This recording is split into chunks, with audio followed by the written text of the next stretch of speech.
अस्सलाम वालेकुम रहमतुल्लाहि व बरकातुहू। इत्तेहाद न्यूज़ में आप सभी का खैर मकदम है।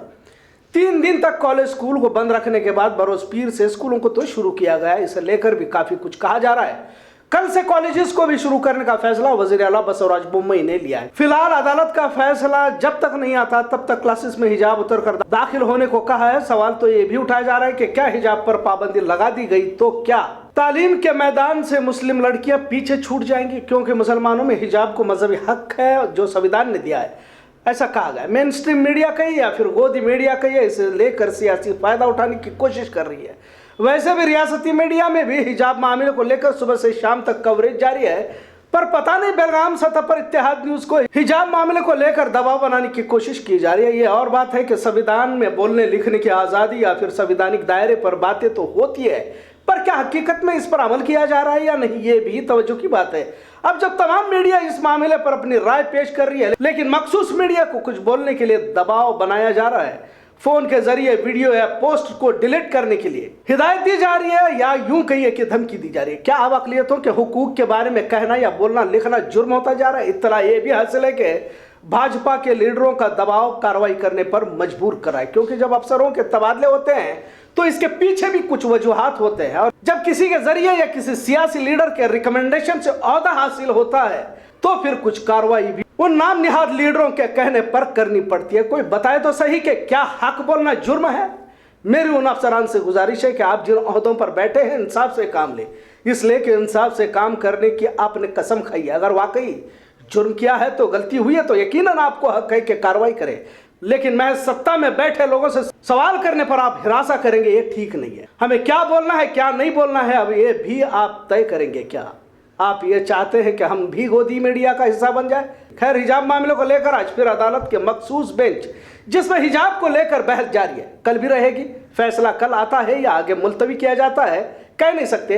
आज उस बात पर रोशनी डालने की कोशिश करेंगे जिसमें हिजाब पर की गई अर्जात पर कर्नाटक हाई कोर्ट में क्या कहा गया। जिन मुस्लिम तलबाओं ने हुकूमत से हिजाब की इजाजत तलब की थी और हिजाब पर पाबंदी को चुनौती दी थी, आखिर हिजाब की हिमायत में सीनियर एडवोकेट देवदत्त कामत ने क्या दलीलें पेश की। इससे पहले भी हिजाब पर 12 बहस हो चुकी है और केंद्रीय विद्यालयों में पहले से ही हिजाब लड़कियां पहनती है, ऐसा भी दलील देवदत्त कामत ने दी है। कर्नाटक हाई कोर्ट की फुल बेंच हिजाब मामले पर सुनवाई कर रही है। मुस्लिम तलबाओं की तरफ से एडवोकेट देवदत्त कामत ने दलीलें पेश की। उन्होंने 5 फरवरी को जारी सरकारी फैसलों और संवैधानिक दफा 25 आर्टिकल 25 ऑफ इंडियन कॉन्स्टिट्यूशन का जिक्र किया। कामत ने अपने दलीलों की शुरुआत में आईन हिंद दफा 25 का बार बार जिक्र किया। कामत ने कहा कि आर्टिकल 25 के तहत मिले हुकूक के इस्तेमाल को यकीनी बनाए, आर्टिकल 19 के तहत तार्किक पाबंदियों के दायरे में नहीं आते। कामत ने कहा कि पब्लिक ऑर्डर केवल कानून व्यवस्था में महज लॉ एंड ऑर्डर रुकावट नहीं है। उन्होंने कहा कि रियासत की जिम्मेदारी है कि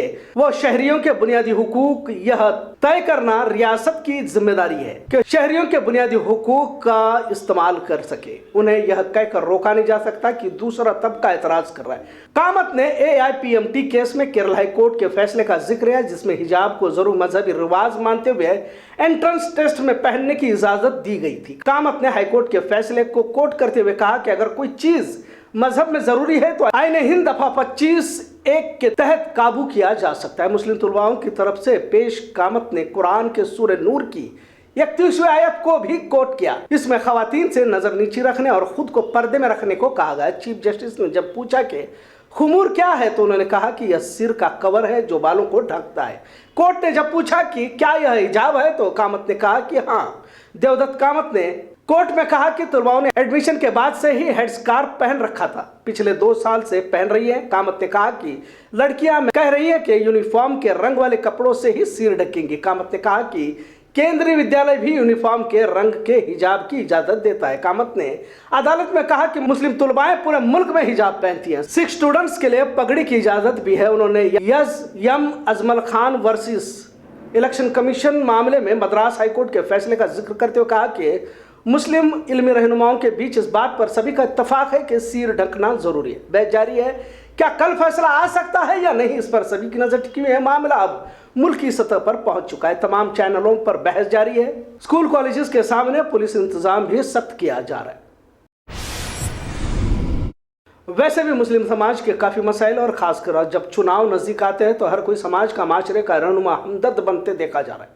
اس سے پہلے بھی ہم نے کہا تھا کہ مسلک کے اختلافات سے بڑھ کر اب سیاسی دشمنی خطرناک ثابت ہوتی جا رہی ہے۔ سامنے والا شخص کس پارٹی کا، اس کی بنیاد پر محبت اور نفرت کے پیمانے طے کیے جا رہے ہیں۔ ایک عرصہ ہم نے اپنے آپ کو مسلک کے اختلافات کی نظر کیا، کوئی منصوبہ بندی، کوئی فراست نہیں، میں سے ایک دوسرے کو کافر اور کمتر ثابت کرتے ہوئے تقریباً 70 سال نکالے۔ لیکن اب جب یہ معاشرہ باطل طاقتوں کے نشانے پر ہے، روزانہ کسی نہ کسی بہانے ہراساں کیا جا رہا ہے، لیکن آج بھی ہم نے خواب غفلت سے بیدار ہونے کی ضرورت ہی محسوس نہیں ہو رہی۔ نوجوان نشہ گانجا یا موبائل کے عادی ہو کر اپنی جوانی کو برباد کر رہا ہے، تو کچھ لڑکیاں عشق معشوقی کے چکر میں کسی اور سے منہ کالا کر نہ صرف سماج معاشرے کو بدنام کر رہی ہیں، بلکہ اپنے والدین جنہوں نے اسے پھول کی طرح پالا پوسا پرورش کی، ان کو بھی شرمسار اور داغدار کر رہی ہے۔ خیر، آج جس مسئلے پر بات کرنا ضروری ہے وہ ہے سیاسی پارٹیوں سے انتہا کی محبت۔ کیا اس حد تک محبت کرنے لگے یا ان کے لیڈروں سے اتنی اخوت ہونے لگے کہ اپنے ہی بھائی کو دشمن سمجھنے تک نوبت پہنچ گئی؟ آخر اسے کیا کہا جائے؟